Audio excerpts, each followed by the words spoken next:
E aí, pessoal, sejam muito bem-vindos. A gente está em mais um encontro aqui do podcast.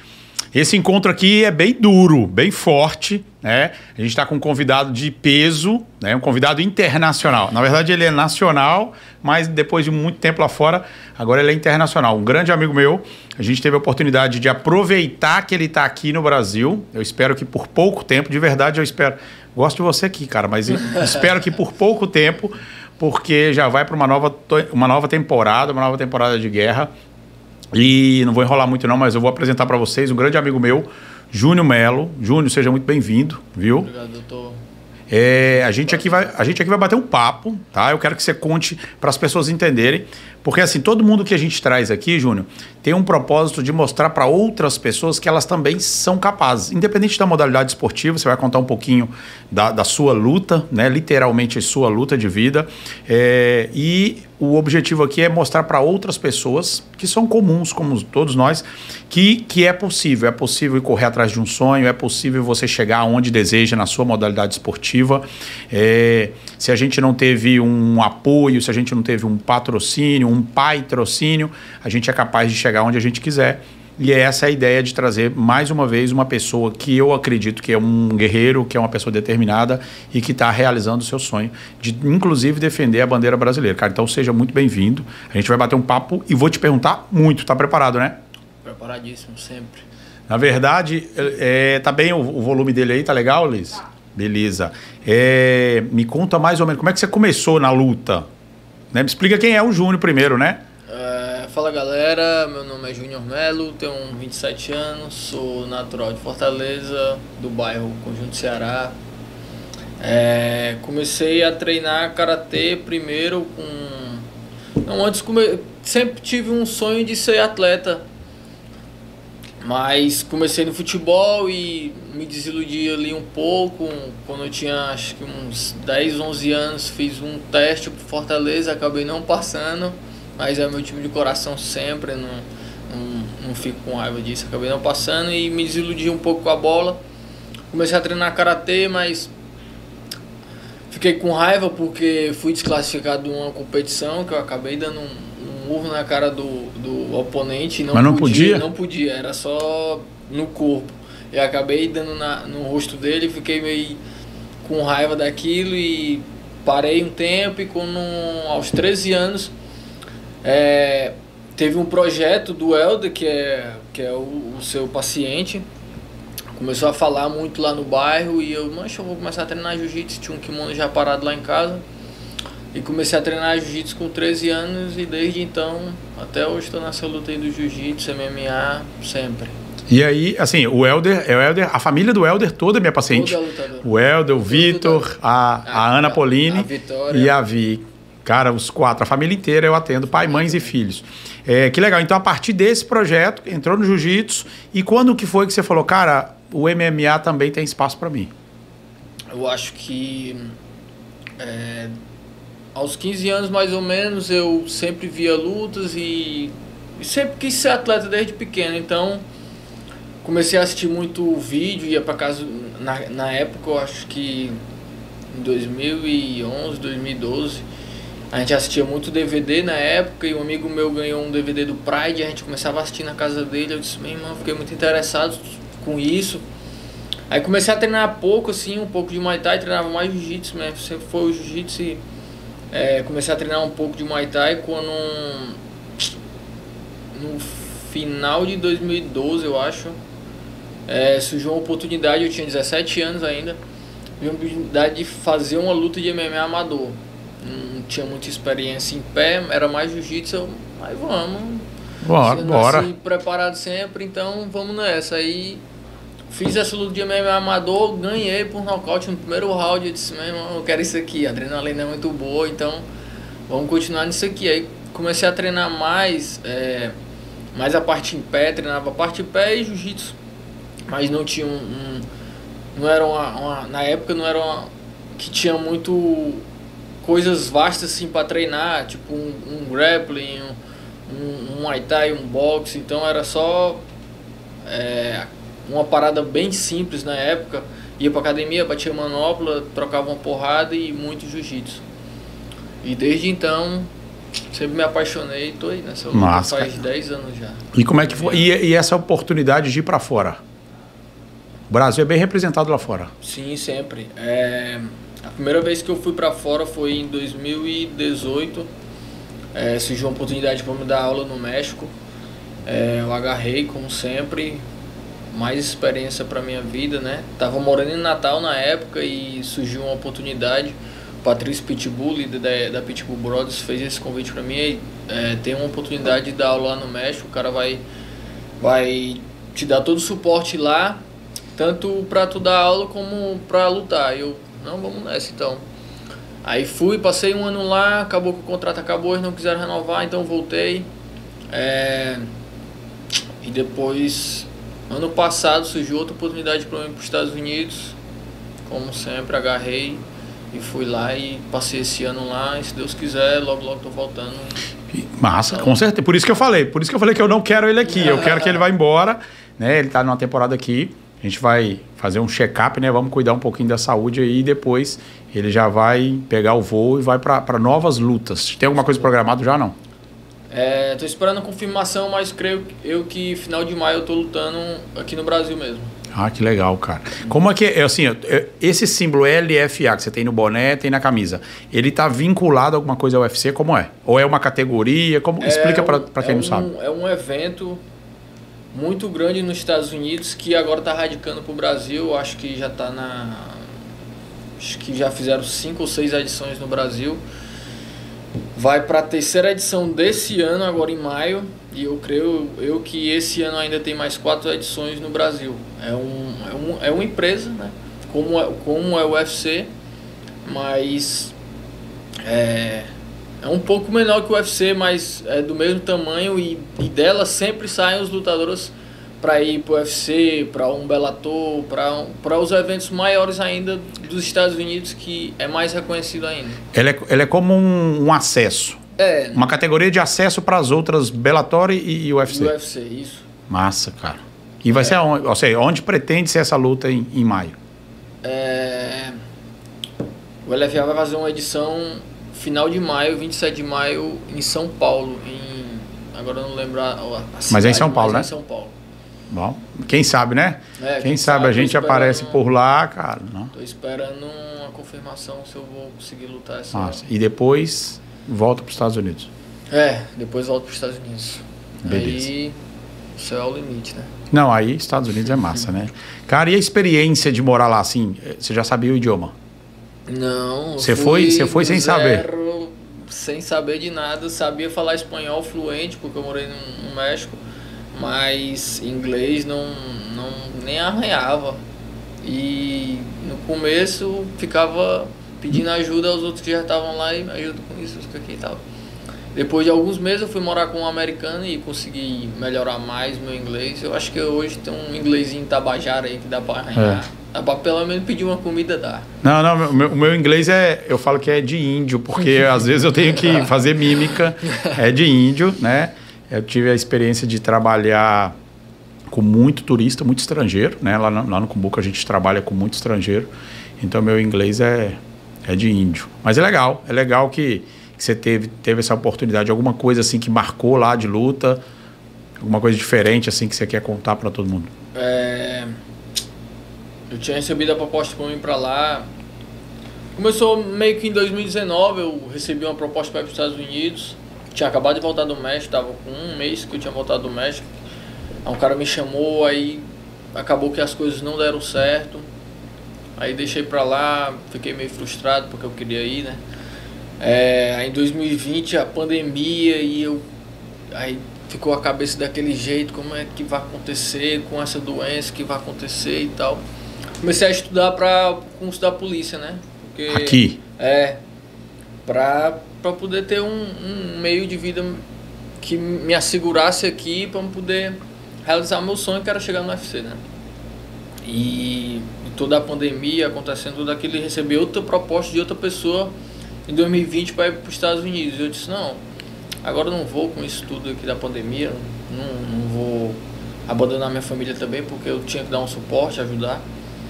E acabei deixando de lado essa oportunidade. Em 2021, de novo, o mesmo cara disse, ei, mas vem pra cá, não sei o que e tal. Eu disse, meu irmão, já 3 vezes, se eu dispensar essa, eu acho que não vai ter mais não. Aí eu disse assim pra ele, deixa eu só fazer a prova da polícia. Depois da prova da polícia, eu te digo se vou ou não. Beleza, esperou, acabei não passando na prova. Quando eu soube o resultado que eu não passei, eu disse, ei, mano, eu vou. E foi uma coisa assim, rápida, porque eu não estava me preparando para ir para outro país. Então, quando passou a prova, acabei tendo alguns problemas pessoais, mas que não deixei abalar nesse meu plano, que era ir para os Estados Unidos. E assumi um risco, porque muita gente, quando quer ir para outro país, se prepara 1 ou 2 anos. Em novembro eu fiz a prova, dezembro, janeiro, fevereiro, março. Em 4 meses eu vendi uma moto que eu tinha para comprar passagem, fiz algumas rifas e fui-se embora com um risco mesmo, sabendo que chegar lá para tentar a sorte. Claro. Porque muita gente disse, não, para ir para os Estados Unidos tem que estar com $1.000, $2.000, $3.000 para estar assegurado. Eu fui com $200 no bolso. Só a minha família sabia e alguns amigos assim mais próximos. Eu acho que eu vou para tentar a sorte. Tinha um lugar lá para me ficar, então. E quando eu cheguei, acabou que nem tinha um lugar. Fiquei um tempo morando num sofá, mas são coisas que a gente tem que passar para poder conseguir algo na nossa vida. Claro. Se a gente não assumir um risco e não se arriscar nessa vida, a gente não vai ter história para contar. Podem roubar qualquer coisa da gente, bens materiais, mas experiência de vida nunca vão conseguir roubar da gente. Então, sempre é bom a pessoa se arriscar em algo que tem um sonho de fazer para poder ter história para contar, para servir de exemplo para alguém. Aí fui para os Estados Unidos, cheguei lá, não tinha um lugar, acabei dormindo num sofá lá com 2 cachorros, um pitbull no meio das minhas pernas, um bulldog do lado. Mas foi uma experiência boa. E fui para tentar a sorte. Eu acho que eu cheguei lá quinta-feira, foi 5 dias. Meu professor me liga e disse, ei, tem uma oportunidade para tu lutar o LFA e eles vão assinar um contrato contigo de tantas lutas. E aí, vai? Vou na hora. Outras pessoas que estavam lá disseram assim, não, mano, não vai porque tu acabou de chegar, não tá acostumado com o ritmo aqui ainda de treino. Só que eu já vinha treinando, já fui preparado para aceitar qualquer oportunidade. Então, aceitei e a luta era na sexta, eu aceitei na terça, na quarta eu viajei, eu morava lá na Virgínia e a luta era em Los Angeles. Quarta-feira viajei para Los Angeles, quinta-feira fiz o exame, bati o peso, na sexta-feira lutei e nocauteei o cara com 2 minutos. A gente tem que assumir esse risco, porque senão não vai fazer história, tá? Eu assumi um risco e fiz uma história. A chance de acertar, de ganhar, era 50%, e a chance de perder era 50%. Então, vou atrás dos 50%. O não eu já tinha, eu tinha que ir atrás do sim. Então fui atrás do sim, consegui nocautear e assinei o contrato com o evento e tenho algumas lutas aí. E a experiência lá fora é muito boa porque eu já fui com a cabeça preparada no sentido de qualquer coisa que eu passasse lá de dificuldade era para o meu aprendizado pessoal, para mim crescer na vida. Então passei por muitas dificuldades lá, acho que passei umas 3, 4 semanas dormindo num sofá na casa de um aluno do meu professor, e isso me serviu muito de aprendizado, porque as pessoas às vezes têm medo de sair do seu próprio país, porque com medo da dificuldade que vão passar lá fora, mas a pessoa tem que assumir o risco e ir atrás do sonho, não ficar na mesmice, na zona de conforto. Exatamente, é aquela famosa questão da zona de conforto. Zona de conforto. E o crescimento vai exigir o desconforto. Sempre. Você fez amizade com o Pitbull e com o Bulldog e cresceu e foi e pronto, e valeu a pena. Dormi morrendo de medo nessa noite, com medo de levar uma mordida, mas... Não, cara. Mas valeu a pena. O crescimento, eu acho que esse ano que eu passei lá foi um ano assim de muito aprendizado. Não diferente do ano que eu passei no México, eu tinha um conforto porque eu tinha todo o apoio da academia, e nos Estados Unidos não, eu tinha que correr atrás porque senão não tinha ninguém para me dar, não tinha um suporte. Eu tinha que correr atrás de fazer o meu ali todo dia, senão é igual aquele meme que tem, né? matar um leão, um tigre, um bocado de animal todo dia para poder ter o sustento ali. E se não matar um leão hoje, amanhã tem 2. Amanhã tem 2. Então, o ano que você ficou no México com conforto, você evoluiu. Claro. Mas o ano que você ficou nos Estados Unidos sem nenhum conforto, você evoluiu muito mais. Muito mais. Então valeu a pena o desconforto. Demais. O desconforto sempre vale a pena. Sempre vale a pena. O desconforto sempre vai fazer de você uma pessoa melhor. Mais forte. Muito mais forte. Certeza, cara. Eu tava louco pra te perguntar uma coisa, cara, mas é tanta coisa que eu queria te perguntar que acabou que a gente perdeu. Essa tatuagem tem algum significado? Não, essa aí é nova, né? Essa aqui é nova, eu fiz... um simbolismo de um lutador. Lutador old school. Massa. A galera sempre faz esse lutadorzinho com cabelo, né? Só que eu pensei assim, mas eu sou careca. Você não tem cabelo. Eu não vou fazer um cara com cabelo, então eu mandei o tatuador fazer... Sem cabelo. Fazer sem cabelo. Esse nome aqui, Inefável, significa uma pessoa que não é que é descontrolada, mas que as pessoas não conseguem controlar ela, segurar ela. Indomável. Indomável, é como se fosse um indomável. Tem uma música, tem um trap famoso que chama Inefável. Isso. Massa. Eu de vez em quando eu mando, sim ou não? Eu mando umas músicas pra ele, falei, cara, posta isso daí. Posta isso daí, que é legal. Eu mandei que era... Vez. Que inclusive é do Major RD. Foi que eu fiz. Eu até fiz um Reels com essa. Do Major RD, não era Paulinho da Capital. Paulinho da Capital. Paulinho da Capital. Que eu fiz um Reels assim que eu comprei o meu primeiro carro lá na América. Massa, pô, massa. A gente se encontrou uma vez na rodoviária, lembra não? Na rodoviária de Fortaleza. Eu tava indo pra Natal. Foi em 2019. Não. Foi 2019, tava vindo pra Natal. Cara, o tempo voa. Rápido demais, parece que foi antigo. Mas é isso, cara, é um aprendizado. Eu já tive essas experiências de morar fora, e é isso, o aprendizado que a gente tem fora, e é isso que eu digo, que às vezes as pessoas, elas se queixam por... meu chuveiro queimou, esse travesseiro tá ruim. Ontem conversando com um paciente, e ela cheia de desculpa que ela não tinha feito nada, não tinha feito dieta, não tinha feito nada. E ela começou a reclamar, porque o patrocinador cortou um pouco do patrocínio, não sei o que. O outro patrocinador cortou. No final das contas, ela falou, cara, 15 mil por mês, como é que vive com 15 mil por mês? Eu falei, o quê? Ela tem um filho? Eu falei, minha senhora, cara, meu Deus do céu. Eu falei assim, tenho todo carinho com ela, cara, mas eu falei, você não sabe o que é viver com um salário mínimo, não. Gente que tem 3, 4 filhos com um salário mínimo e batalha e vive feliz. Porque quando você começa a pensar muito só no dinheiro, cara, você não alcança o dinheiro. Não alcança. Então, quando você coloca o objetivo, o seu propósito, a sua meta e vai nela, vai vir em consequência de um monte de coisa boa. Sim. Da mesma forma, quando eu falo do emagrecimento, se a pessoa ficar pensando nas gorduras que ela quer perder, ela não vai perder. Se ela pensa nos músculos que ela vai construir e foca na construção de um corpo musculoso, ela perde as gorduras.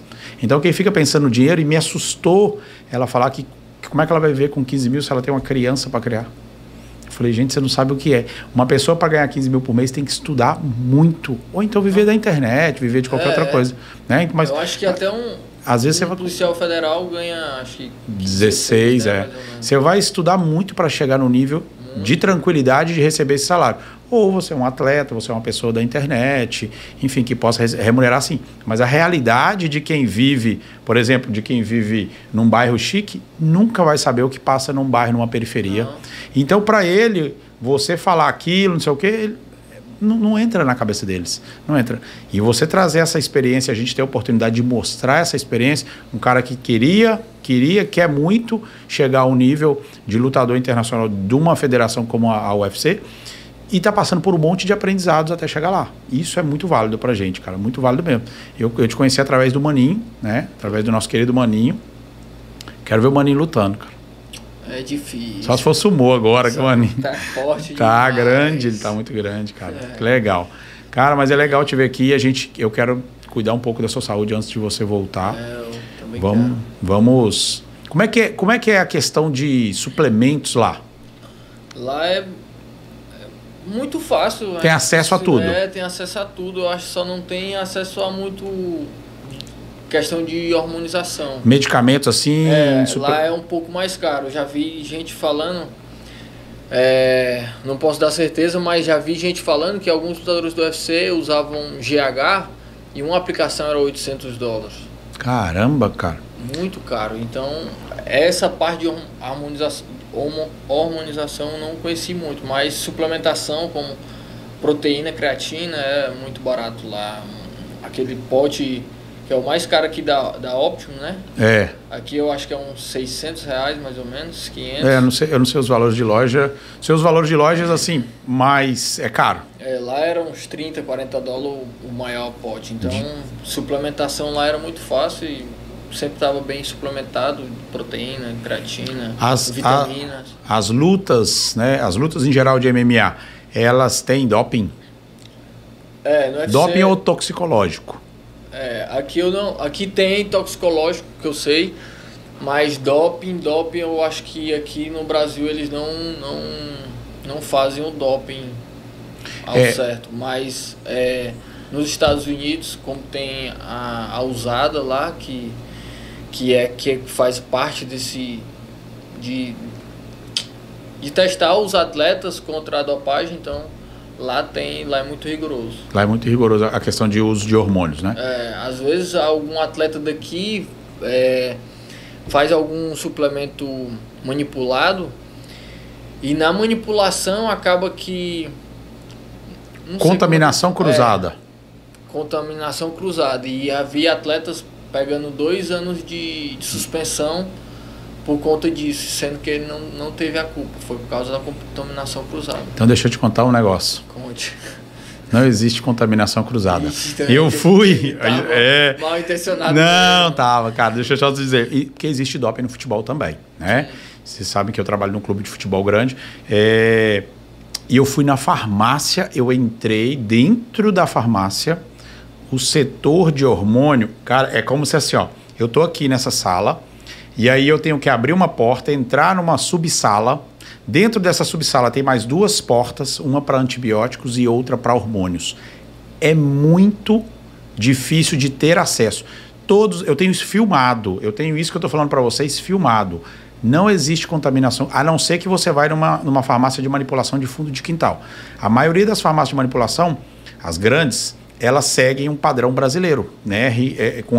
Com regimento Anvisa. E é muito separado. A parte de hormônios e a parte de suplementação geral, qualquer outra coisa, é muito distante fisicamente, e ferramentas, material de uso, material de contagem, colheres... Tudo é lavado separado, usado separado, uniforme separado. Eu fiz questão de entrar nesse setor para dizer para você com toda a certeza do mundo. Se for uma farmácia que segue os padrões nacionais de fiscalização, de vigilância sanitária, não tem possibilidade de existir contaminação cruzada entre materiais hormonais e manipulados comuns. Não tem. Eu estou te dizendo isso e foi legal você ter entrado nesse tema, porque esse tema já foi também alvo de outros testes positivos de outros atletas de outras modalidades que deram doping e a culpa caiu na farmácia. Porque quem prescreveu não podia prescrever, o médico não prescreveu, ninguém sabia e tal, e no final caiu na conta da farmácia, ninguém corre atrás da farmácia, mas eu digo para você, das 2 farmácias grandes da cidade de Fortaleza que eu visitei, todas são bem distantes fisicamente e a chance de ter alguma contaminação cruzada não existe. Só teve um caso que eu lembro que aconteceu que deu isso de contaminação cruzada. Mas talvez em casa. O cara foi para a justiça e conseguiu reverter a situação e disse que a farmácia era culpada e a farmácia teve que pagar para ele um valor X aí, mas outros atletas eu não foram nem atrás. Porque pode existir. Quando jogam na farmácia, cara, aí vai questionar, ninguém vai entrar no mérito de se sim ou se não, mas eu tinha essa dúvida e eu fui na farmácia ver a possibilidade de contaminações cruzadas. E nas farmácias que eu fui, não existe essa possibilidade. Farmácias sérias, farmácias grandes, não existe essa possibilidade. Mas existe a possibilidade em casa. Em casa. Eu já vi atletas que em casa contaminaram porque a esposa estava usando e aí, segundo ele, usou o mesmo copo do liquidificador, essas histórias meio malucas que existem. Meio complicada. Beleza, mas essas contaminações, culpa da pessoa, não, meu marido estava usando e sem querer eu usei também. Essas coisas assim, eles vão usar como desculpas.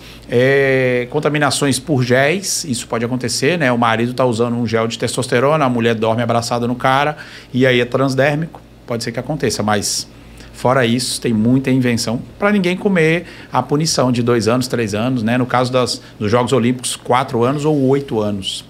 Se um cara que está no auge de uma carreira pega 8 anos de punição, ele perde 2 Olimpíadas, acabou a carreira dele. Melhor ir tentar outra coisa na vida. É melhor ele mudar de profissão e tal, ou ir pelo caminho mais natural, né? Ou fazer as precauções. Pessoal, a gente está aqui não está para estimular ninguém a fazer o uso de anabolizantes, de hormônios, de outras coisas para ganhar performance em cima do adversário. Não é isso. Mas existe algumas estratégias de melhora de rendimento em que você pode periodizar. O paciente está de férias, o paciente está fora de temporada, ele cuida um pouco da saúde, ele melhora o rendimento dele dentro de uma janela de preparação. Isso sim é possível e isso não tem nada de ilegal, nada de errado em fazer isso, desde que você procure um profissional gabaritado para isso.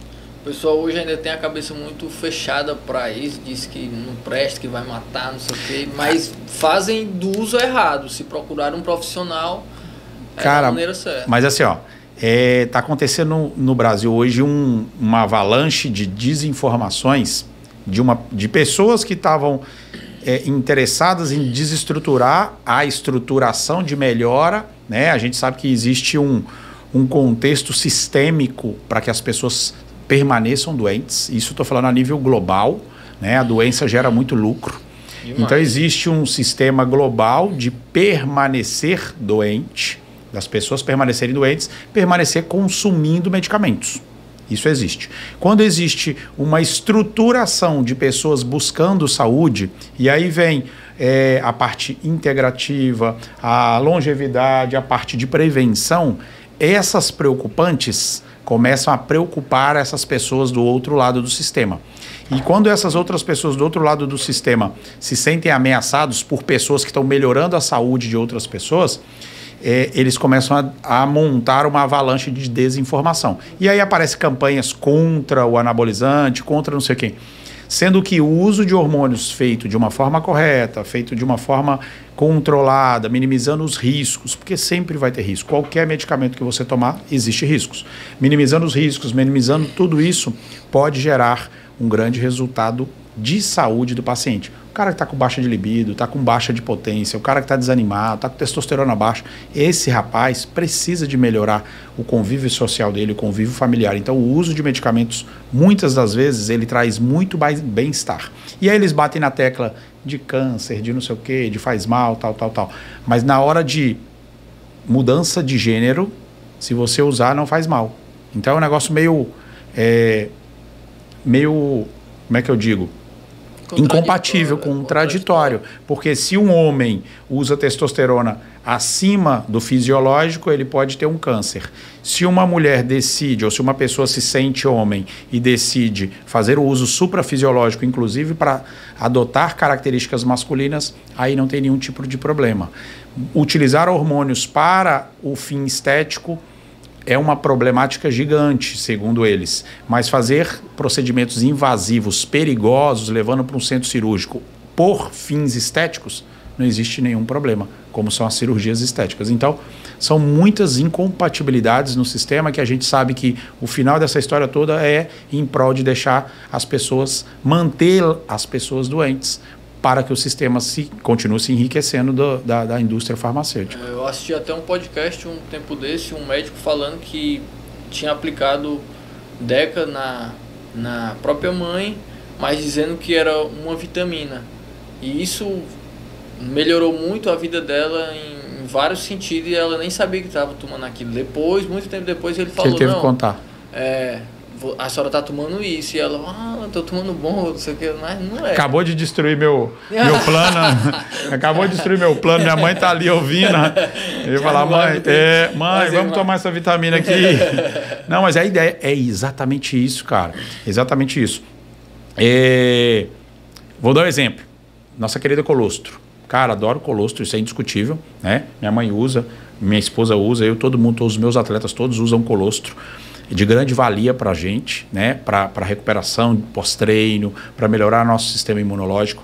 Se você ler aqui na embalagem, ele vai dizer que segundo a WADA, né, que é internacional, antidoping, se você usar 60 miligramas por dia, você pode ser detectado como doping. E aí uma pessoa na internet escuta isso e fala, colostro dá doping. Aí a outra vizinha fala doping, aí vê minha mãe com a camisa da colostro e fala, ei, seu filho está prescrevendo bomba, vai cair no doping. Um nutricionista, um dia desse estava falando isso, que colostro era bomba. Não é, então, não faz sentido nenhum, mas essas bolas de desinformações é que vão proliferando cada vez mais de serviço da internet. A gente precisa usar a internet para educar as pessoas, para ensinar esse tipo de coisa. Então, o colostro é maravilhoso, né? Eu sempre gosto de falar colostro, eu visto a camisa da colostro com um prazer enorme, né? Porque a colostro mudou a nossa vida. E a partir de mudar a nossa vida, a gente conseguiu mudar a vida da colostro também, e a gente fez uma grande parceria depois disso, e acho que todo mundo ganha com isso. Quando a gente traz informações verdadeiras de produtos bons, todo mundo ganha com isso. Então, é um exemplo de uma pessoa, leu na embalagem que colostro pode chegar a ser detectado no doping, mas, pessoal, uma caixa inteira tem 30 gramas de colostro. Você tem que tomar 2 caixas. Isso aqui é uma caixa que tem 30, que dá para 30 dias. Imagina, você tem que tomar 2 caixas por dia para ser detectado no doping. Ninguém vai fazer essa loucura.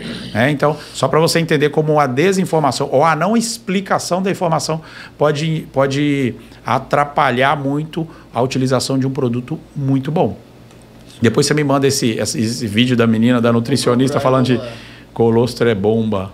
Eu não sei, na verdade, se a gente analisar o que é bomba, né, tem muitas coisas que a gente pode caracterizar como bomba, por exemplo, os anticoncepcionais das menininhas de 14 anos, que eles colocam como o uso necessário para evitar a gravidez. Como um benefício que a gente sabe que não é no futuro. Né? A prescrição de estatinas. Eu vou falar aqui uma lista de coisas que vocês não deveriam usar. Então, vou passar a tarde toda aqui contando coisas que é do sistema, que todo mundo vai prescrever para vocês e vocês vão usar achando que está fazendo bem e está só colocando você no sistema de se manter doente para alimentar uma farmácia em cada esquina, infelizmente. A gente tira agora pelo que está chegando de informação sobre o CBD. Todo mundo acha que não, é maconha, é droga. A gente estava falando aqui no off agora sobre o uso de CBD.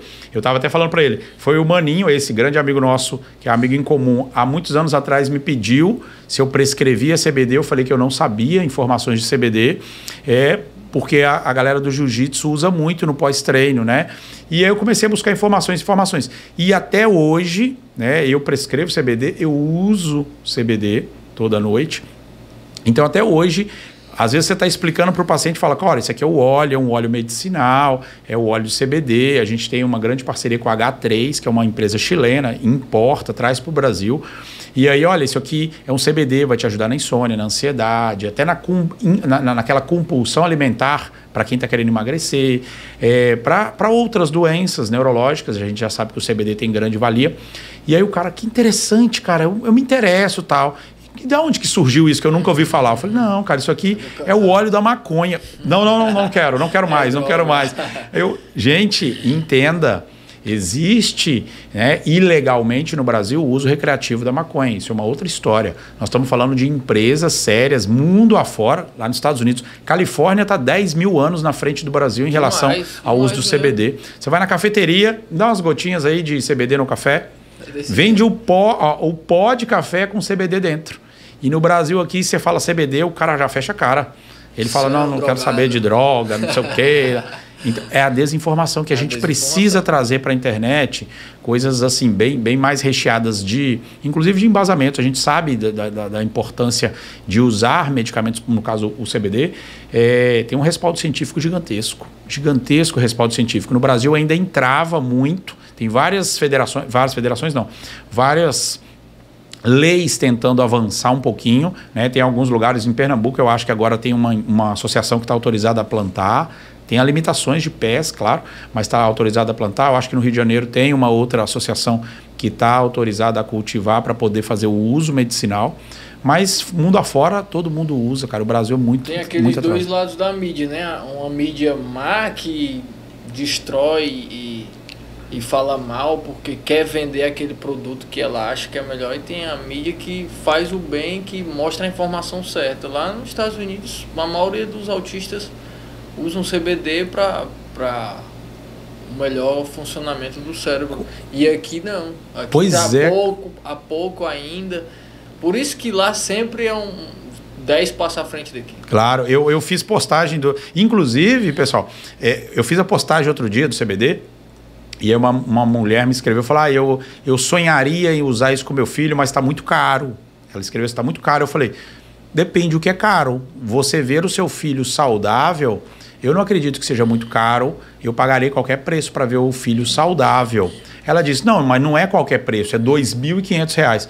Isso foi quando começou. A desinformação é tanta no Brasil que, obviamente, quando começou a entrada de CBD importado no Brasil, era muito caro. Mas aí, inclusive, eu até marquei lá na postagem o representante dessa empresa, que é parceira nossa, H3, o Jones. E aí o Jones entrou em contato com ela e falou, olha, a gente tem produtos a partir de R$450, R$470, o primeiro CBD, o CBD de 1.000 miligramas, que é vou dizer, o mais fraquinho deles, tá? Tem de 2.000, 3.000, e aí vai subir no preço, mas nada comparável com o que era 3, 4 anos atrás. Mas a desinformação não faz mostrar que hoje você tem CBD de R$250 na farmácia. Claro, é um CBD puro, não é full espectro, mas o CBD puro na farmácia de menos de R$300, que vai dar para usar uma vez por mês. Para o seu filho que é um autista, o seu filho que tem uma doença neurológica, para você que não consegue dormir, para você que está com ansiedade, para você que está com compulsão. Vale a pena? É melhor comprar um telefone da maçãzinha da última geração, ou você ser saudável e conseguir viver bem? Se entupir de remédio que faz mal. Tarja pretas. Tarja preta. Ah, mexe muito mais ainda com o psicológico, neurologicamente falando, do que um CBD, que é uma parada mais pura. É natural, cara. Natural. A gente vai ter que retroceder na parte alimentar, né? Você vê muitas dietas hoje mediterrânea, carnívora e tal, voltando para as nossas origens. Você vai ver que no passado indígenas e outros povos já usavam coisas naturais, a medicina, a medicação mais natural. A gente está voltando, porque se a gente não voltar, nós vamos começar a entrar no químico, entra no sintético, e aí a problemática futurística das medicações é colocar a gente robótico. Esse é um problema. Júnior, deixa eu te perguntar, senão nós vamos falar a tarde toda aqui de medicamentos. Mas eu acho legal. Eu acho legal, é um tema muito legal, cara. Eu assisto muito, porque a gente tem que buscar informação para estar se alimentando melhor como atleta e não estar ouvindo coisas na internet que às vezes não fazem bem pra gente. E quanto mais... Até lhe perguntei um dia desse, doutor, é melhor a gente se alimentar com muita proteína à noite, uma comida mais pesada, ou mais frutas e um iogurte? Aí o senhor falou, não, tem que bater a quantidade de proteína, das proteínas do dia, porque isso é o certo. Porque eu tinha visto uma entrevista, tinha falado até pro senhor, não sei muito bem como é que fala, mas ele estava falando sobre zonas azuis, que ele fez uma pesquisa, esse doutor, acho que é Laí Rodrigues, eu acho. Laí Ribeiro. Laí Ribeiro, eu acho, um bem coroa. É um mestre, pô. Ele falou que nessas zonas azuis ele fez uma pesquisa americana, em Okinawa, que as pessoas lá eram muito centenárias, viviam mais de 100 anos. E ele foi pesquisar por quê. Porque essas pessoas, quando sai o dia e vira a noite, elas já não comem mais comida pesada, só se alimentam de frutas e iogurte, essas coisas mais leves. E por isso que essas pessoas estavam vivendo mais, porque tinha uma alimentação mais natural. Inclusive, ontem eu estava até assistindo um podcast também do meu amigo Plauto, que é um ultramaratonista, hoje um grande professor aqui no Ceará. Ele estava com um nutricionista e eu estava assistindo. Hoje a tendência, que já se sabe que faz bem, é você tentar comer só enquanto tem a luz solar. Olha que interessante. Eu sempre defendi jejum porque eu sempre fiz jejum. Mas os últimos estudos têm demonstrado que se vai incluir a estratégia de jejum no seu dia a dia, é melhor que seja a sua última refeição no final da tarde, iniciozinho da noite. Por isso que a tendência porque a gente fazer o jejum iniciando à tarde, passando a noite toda, é melhor, não estou dizendo que está certo ou errado, tá, pessoal? Mas é melhor do que você comer até tarde da noite e depois querer fazer o jejum da manhã. Então, não estou dizendo que você tenha ou não que fazer jejum, mas estou explicando que a tendência dos novos estudos é demonstrar que no final ou seja, acabou o seu dia, está começando a sua noite, você já diminua a ingestão de alimentos. Ou seja, você vai ter que bater a sua meta nutricional durante o dia. Isso vai alimentar muito a questão do ciclo circadiano. Durante o seu dia, a liberação de hormônios vai estar mais regulada. À noite, a liberação de hormônios vai estar mais regulada. Senão, a galera vai continuar indo para os hospitais na madrugada, com crise de rinite, com as contrações, com a crise de asma, com a problemática que você já sabe. Gastrite. Com todas as problemáticas que dá à noite. Ninguém tem dor de dente de dia, pô. Ninguém tem dor de dente de dia? Todo mundo tem dor de dente à noite. Claro, cara, porque o cara come errado. E prejudica tanto no sono, e quando a pessoa vai acordar ainda tá com aquela sensação de cheia, já não faz a alimentação, as principais do dia, que é o café da manhã. E aí, por exemplo, aí você analisa isso. Não, doutor, mas eu gosto de jantar. Eu gosto de jantar carne e tal. Aí você janta uma carne pesada, uma feijoada. Cara, você não dorme. Você acha que você dorme. Porque a sua corrente sanguínea vai toda se direcionar aqui para o tronco, né? Você vai ter que fazer a digestão de tudo aquilo ali. E aí você não dorme, tem pesadelo, é horrível. Se você começar, e isso eu estou falando, pessoal, são estudos recentes, e eu estou estudando bastante sobre esse tema, e ontem na live do Plauto falaram sobre isso, novamente. Da ideia de você fazer o seu jejum de tarde para noite, continuando com a sua noite de sono. E aí de manhã você quebra o jejum de manhã, pode treinar em jejum, não tem problema nenhum, mas em seguida do treino você restabelece a sua alimentação e passa o seu dia comendo, como eram os seres humanos dos nossos ancestrais. Comia durante o dia enquanto você tinha luz. Enquanto você tinha luz solar, você caçava. Ninguém caça de noite. Hoje em dia caça, né? Armado, mas ninguém caçava de noite naquela época, porque tinha um risco de você ser a presa. Então a ideia é, ficou escuro, vai para a caverna dormir. Estudos, algumas coisas, busca luzes amarelas, luzes vermelhas, que são as cores do fogo. O ser humano está acostumado com luz amarela e luz azul, e luz vermelha, não luz branca, luz azul de tecnologia. Então, hoje em dia tem vários aparelhos para te ajudar a fazer o quê? Continuar com a luz branca, mas se protegendo. Baixa a luminosidade do celular, tem celulares com proteção contra a luz azul, mas a melhor estratégia é você evitar esses produtos na noite. Depois que eu tinha visto essa entrevista dele, eu comecei a me alimentar assim. Acho que em janeiro eu comecei a fazer isso e eu vi como melhorou minha parte de sono, para me dormir mais cedo, para me acordar mais cedo, acordava mais disposto, já acordava com aquela fome e fazia um café da manhã bom, já ia muito mais disposto para o treino. Aqui é um pouco mais difícil a gente fazer isso, porque acaba indo na casa do amigo ali, come uma besteirinha, come outra, mas lá eu tava fazendo muito isso e vi como melhorou muito mais meu rendimento fazendo isso. Bati os macronutrientes durante o dia, e quando eu ia, vamos dizer que eu jantava 8, 9 horas da noite, comia só um iogurte com frutas ali, já me sentia saciado, dormia cedo, me acordava cedo e rendia muito mais o dia. Não, mas é assim, ó, o que eu tava te dizendo você tá de férias aqui no Brasil. Ele pode, gente, ele pode. Tá de férias, vai ter vários convites. Mas é férias, né? Uma vez, lembra que você tava, não sei o que aconteceu, cara, eu cheguei e encontrei sua mãe. Na verdade, assim, um cara me falou que, isso aqui, vem aqui, você conheceu uma pessoa, tem uma pessoa aqui que é seu fã, não sei o quê, lembra disso? Não. E eu tava num comitê, alguma coisa, lá no e aí, no Conjunto Ceará, e aí ele falou assim, cara, essa senhora aqui é sua fã, não sei o quê, conversa com ela. Eu comecei a conversar e ela, eu sou mãe do Júnior Mello. Eu falei, não acredito não, peraí que eu vou escrever pra ele. Lembra? Mandou uma foto, eu lembro. Aí mandamos uma foto, cara, que legal. Mas isso que eu tô falando, você tá de férias aqui, tá visitando famílias, tá visitando amigos, todo mundo vai te brindar uma alimentação que talvez não é a que você tá acostumado a comer. Mas você está se preparando, obviamente não é umas férias totalmente exclusivas para lazer, está se preparando para uma competição aqui também, mas você pode se dar o luxo de vez em quando. Todo mundo se pode dar o luxo de vez em quando, as pessoas também se prendem muito. Se prende muito e não é uma... exagerar, né? Todo dia. Não, Tudo em excesso é veneno. Claro, qualquer coisa. E qualquer coisa, tudo que... Doutor, mas eu queria comer muito isso. Não, muito não. Tira a palavra muito. Eu queria beber muito isso. Não, muito não. Tira a palavra muito e você pode. Quem não pode comer de tudo um pouquinho? Porque também tem essa história. Coma de tudo, mas não coma tudo. Isso, para uma pessoa que não tem controle, não pode. De jeito nenhum. Eu sei que muita gente bate nessa tecla assim, não, você pode comer de tudo, desde que você não coma tudo.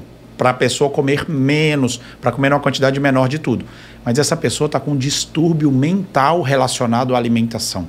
Ela perdeu o controle, ela está super obesa. Então, essas pessoas que ainda não têm controle alimentar, que estão na compulsão, que estão sofrendo com a ansiedade, elas não podem comer de tudo. Isso é um grave erro, defender a ideia de que todo mundo pode comer de tudo, se for pouquinho. Não pode, porque esse comer de tudo levou essa pessoa a esse quadro. Então, essa pessoa primeiro precisa reeducar a alimentação, reeducar, por isso que eu peço aos nutricionistas para ouvir bem o paciente. Pegar detalhes que ele vai perceber que às vezes o paciente mente um pouquinho para evitar algumas situações. Então conversa direito, vai buscando informações, pede a esposa para vir junto, pede o marido para vir junto, para você entender bem o quadro, e aí você vai ver que aquela pessoa ainda não está preparada para comer de tudo um pouquinho, porque senão ela come um pouquinho que vai abrir um buraco na cabeça dela que vai fazer com que ela coma muito, e ela volta a ter descontrole. Então primeiro reeduca ela para que ela possa comer de tudo. Atletas, doutor, mas eu vi o Júnior Melo ontem comendo uma pizza. Mas o Júnior hoje vai destruir um saco de pancada. Não estou falando que você está autorizado a comer a pizza porque no outro dia vai treinar, não é isso. Mas antes de criticar uma alimentação de uma outra pessoa, porque as pessoas vivem pelo que está vendo pela internet. Né? Aí, se ele faz isso, eu posso fazer. Não, eu vi que fulaninho lá é grandão e ele come isso aqui, eu também vou comer. A taxa metabólica dele é outra, o funcionamento daquele corpo é outro. Então não se iludam com o que você está vendo de pessoas na internet, principalmente de atletas. Ele não está mostrando as 24 horas dele. Às vezes você vê vários vídeos do Júnior e você fala, cara, o Júnior está de boa lá nos Estados Unidos, de boa, com um carrão lá, rodando, e só vai para academia e para casa, para academia e para casa. Cara, o Júnior está batendo e apanhando, batendo e apanhando. Apanha da vida todo dia. Pois é, mas essa é a ideia, para vocês entenderem que não é mar de flores, não. Principalmente na internet. Infelizmente, muita gente só mostra a parte boa.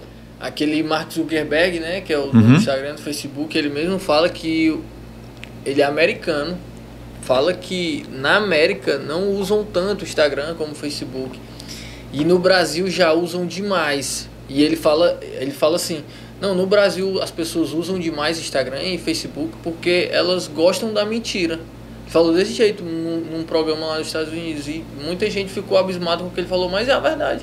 O pessoal gosta de ficar olhando a vida dos outros, querendo ou não, muitos ali passam uma mentira e por trás das câmeras é diferente. Eu vi mais ou menos esse mesmo tema ontem num podcast do Bola e do Carioca.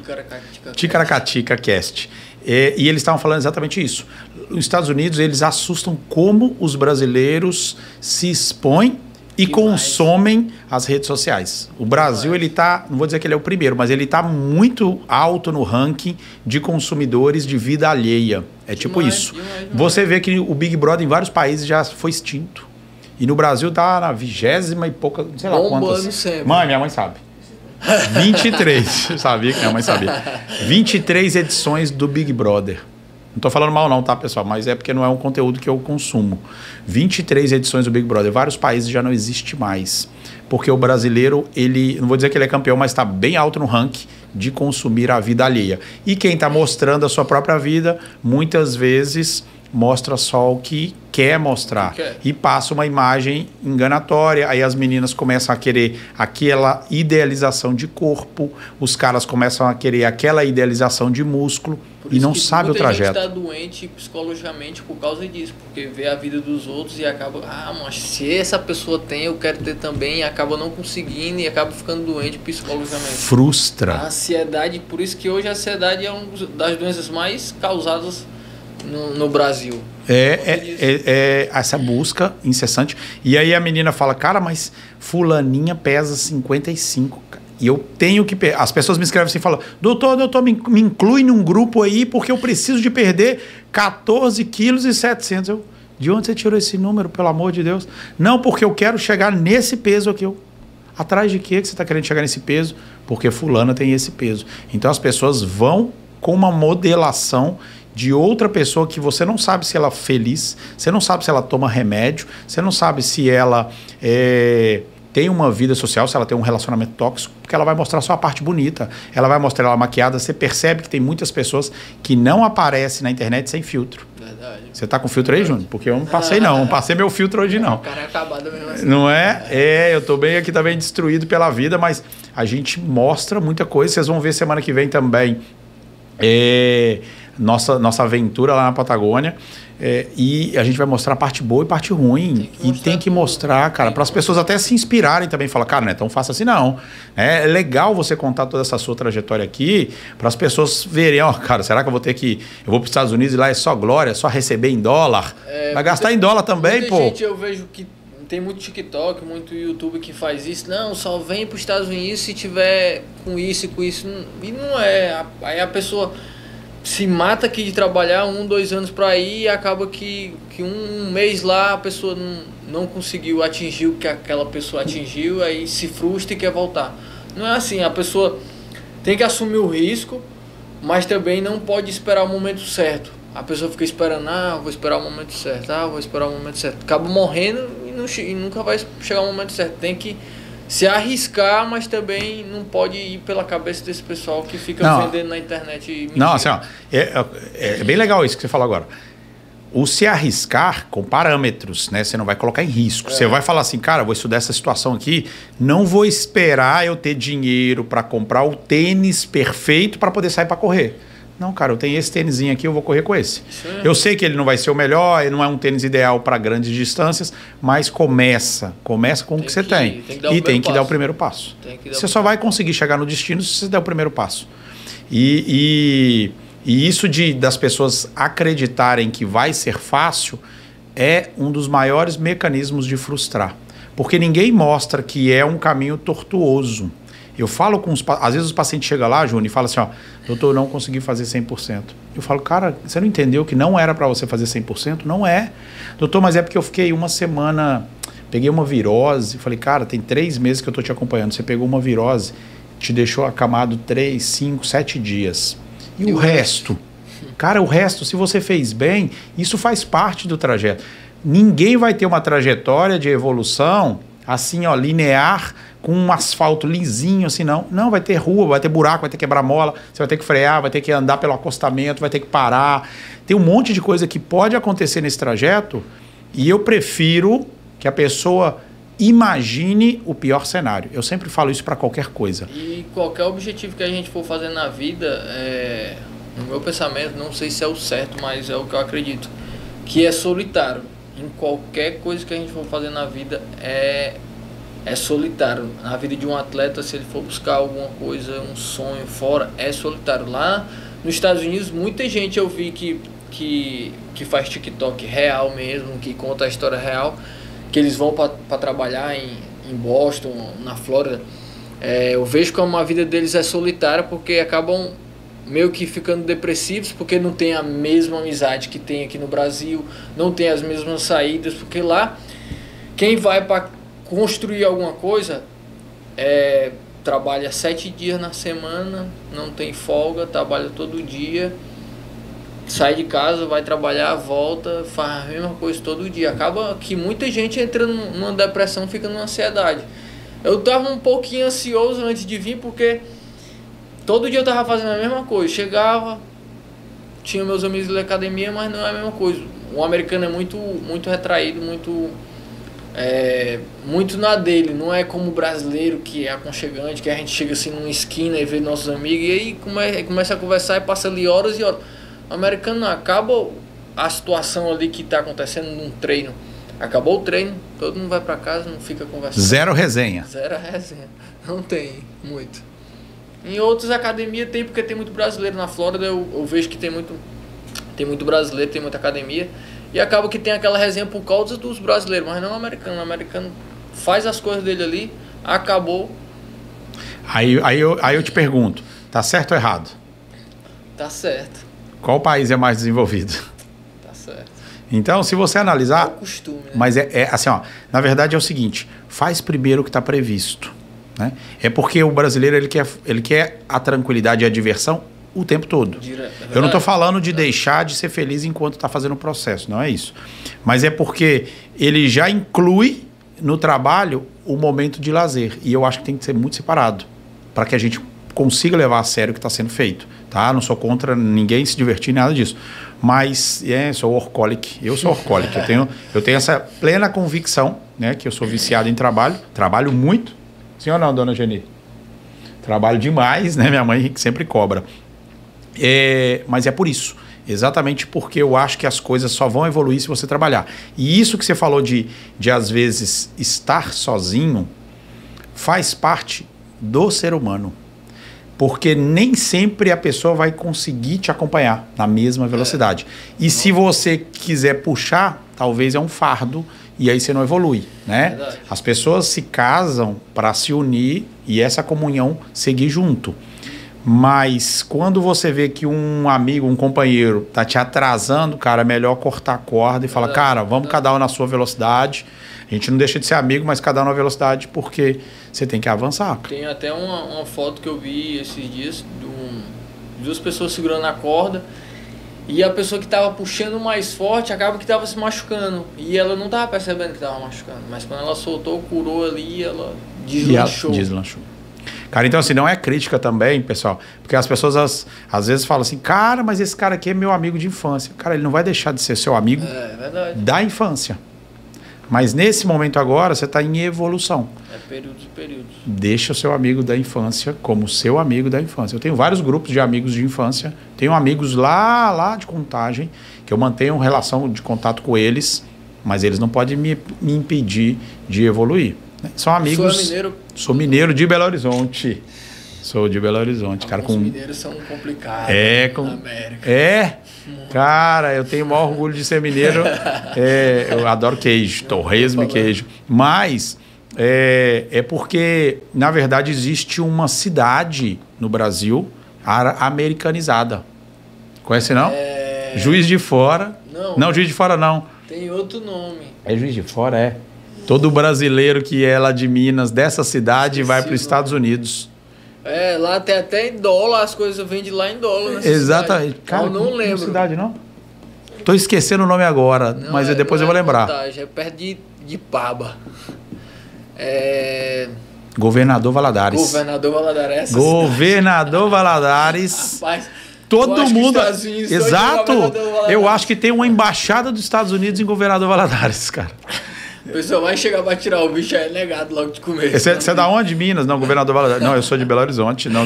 Mas assim, não tenho problema com ninguém de Governador Valadares. Mas, cara, ontem, nesse mesmo podcast, tava falando negócio de Minas, né? Tava falando o Bola e o Carioca estavam falando dos Estados Unidos, da evolução, tal. E eles também falaram de Governador Valadares. É famosíssimo. Né? Falou de mineiro nos Estados Unidos, é de Governador Valadares. Ou então ele mexeu os documentos para ser de Governador Valadares para conseguir entrar nos Estados Unidos. É desse jeito mesmo. Cara. Não é perto, não é tão pertinho de Belo Horizonte, não. É um pouquinho mais longe. Mas eu estou no Ceará há 12 anos já. Já sou um cearense. Já falo macho. Já falo macho. Já tenho um sotaque. Eu gosto muito daqui. Júnior, eu vi, mudando completamente o assunto, eu vi algumas lutas suas. Você faz questão de entrar com o uniforme do Fortaleza. Já tem um tempo que eu fiz a parceria aí com a TUF, né? Desde pequeno eu sempre simpatizei com a torcida organizada, né, do Fortaleza. E aí quando eu passei a treinar com o Maninho sempre... Maninho era linha de frente, Maninho era linha de frente da TUF. Que sempre quis ser linha de frente da TUF, então ele sempre viu que eu torcia o Fortaleza, então ele me impulsionou, falou com o presidente da TUF, João Paulo Bombato, que hoje é um amigão meu. Me apoiou nas primeiras lutas que eu entrei da TUF, me patrocinou nessa minha ida para a América, mesmo toda a dificuldade, sem apoio que a torcida tem, mas o jeito que ele pôde, ele falou com a galera aí, vamos ajudar o cara, que ele está representando a gente, então me ajudaram da forma que puderam e eu sou muito grato a eles e sempre vou levar agora para sempre a torcida organizada que é a TUF. Legal, pô. Legal. Eu vi porque inclusive aquela música lá do Paulinho que eu te mandei era exatamente porque falava leão. Assim, eu sou do signo de leão, né? Eu sou do signo de leão, eu acho muito legal a questão do leão, mas aqui na cidade de Fortaleza existe o time representado pelo leão, E aí, quando eu vi, eu falei, cara, isso aqui é a cara do Júnior. E aí, por isso que eu te mandei. Legal, legal. É porque, na verdade, aquela uma música é do Paulinho, mas hoje eles usam muito nessas junções de vários cantores e cantam essa mesma música do Paulinho da Capital. Júnior, é isso, cara. Foi um prazer estar recebendo você. A gente pode continuar conversando, mas eu sempre tenho que estar te agradecendo. Eu queria ver uma forma de que a gente pudesse também te ajudar, tá? Nesse sentido. Obviamente, a gente vai cuidar da sua saúde nesses dias aqui agora, mas seria de grande satisfação nossa poder contribuir também com a sua vida esportiva aqui no Brasil ou em qualquer outra parte do mundo. Quem assiste o podcast, que quiser me patrocinar, entre em contato comigo aí, tá aí meu Instagram. Coloca o Instagram dele aí, Elisa, aí, ó. Tá aí, ó. E me patrocina, porque aqui em Fortaleza é difícil patrocinar atleta assim. Cara, assim, ó, você sabe que a gente tem um envolvimento muito grande com vários atletas de várias modalidades, dentro das nossas capacidades, né? Eu tenho uma ONG e por isso, através da nossa organização não governamental, a gente ajuda vários atletas de várias modalidades, né? A gente está indo agora para a Patagônia com um grupo grande de atletas. E aí o que tiver dentro das nossas possibilidades a gente te ajuda. Mas se você está assistindo aqui agora, é de uma empresa grande. O Júnior está lutando LFA aqui no Brasil e está lutando também lá nos Estados Unidos. Então, se você tem interesse, está vendo aí, eu sempre confundo, é aqui, ó. Tá vendo esse nome aqui, ó? Esse mesmo. Júnior Melo, esse é o Instagram dele. Entre em contato direto com ele, se for algum amigo meu quiser conversar comigo para entender como é que é a situação, não tem problema nenhum, tá? Acabei de me tornar empresário do Júnior. Você pode me escrever. Pode me escrever que eu passo os contatos para ele. Tá? Alguma empresa que quiser realmente aparecer nesse mundo esportivo. É um mundo que eu acho que está crescendo bastante. O Brasil está se destacando muito nas lutas. Muito nas lutas. Antes a galera só tinha olhos para o UFC. Hoje não. Já tem muitos eventos que às vezes patrocinam, que valorizam mais o atleta do que o próprio UFC. Não é uma crítica ao UFC, mas a gente sabe que tem outros eventos que os atletas estão querendo participar agora.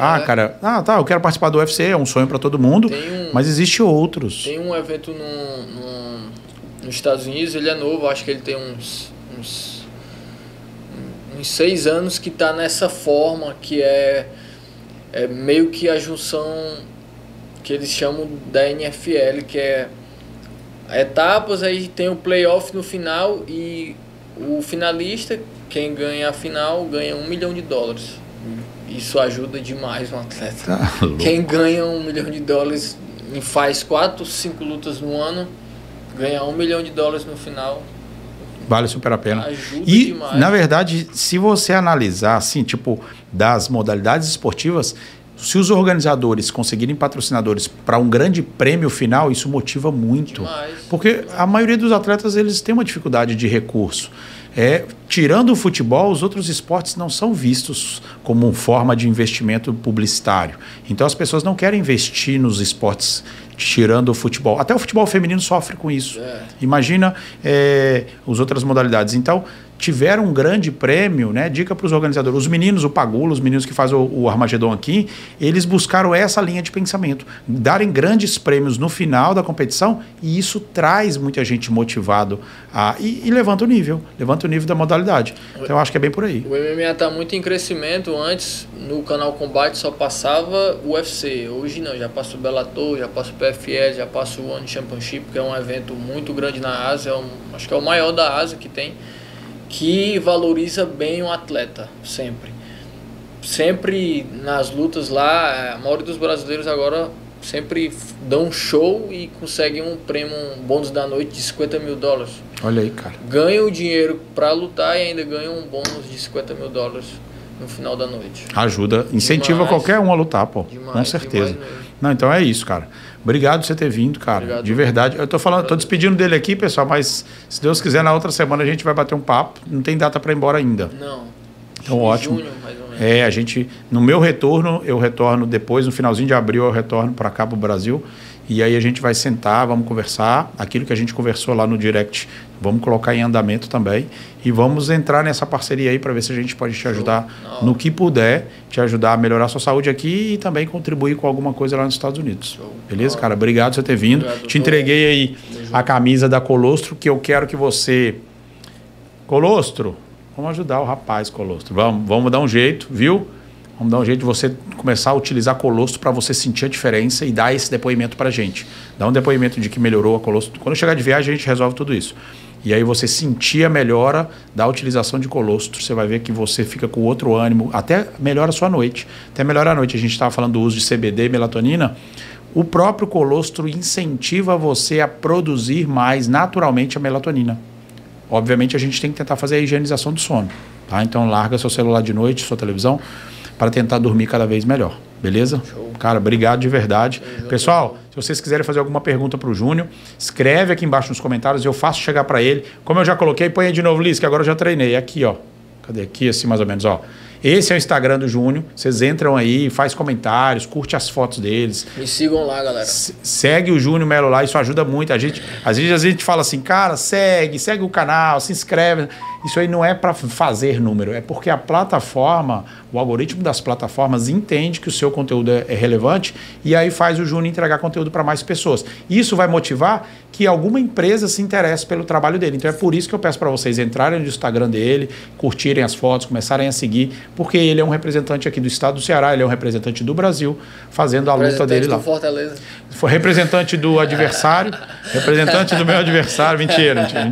Não é assim não, cara. Tem maior carinho pelos atletas aqui. Representante do Fortaleza, representante da TUF, da torcida uniformizada do Fortaleza. Está representando todo mundo lá, representando o nome do Brasil. Representando o Brasil todo, eu tenho certeza disso. Cara, então eu desejo muito sucesso para você. E você escreve aqui embaixo. Não se esquece de se inscrever no nosso canal e eu vejo vocês no próximo vídeo. Tchau, tchau.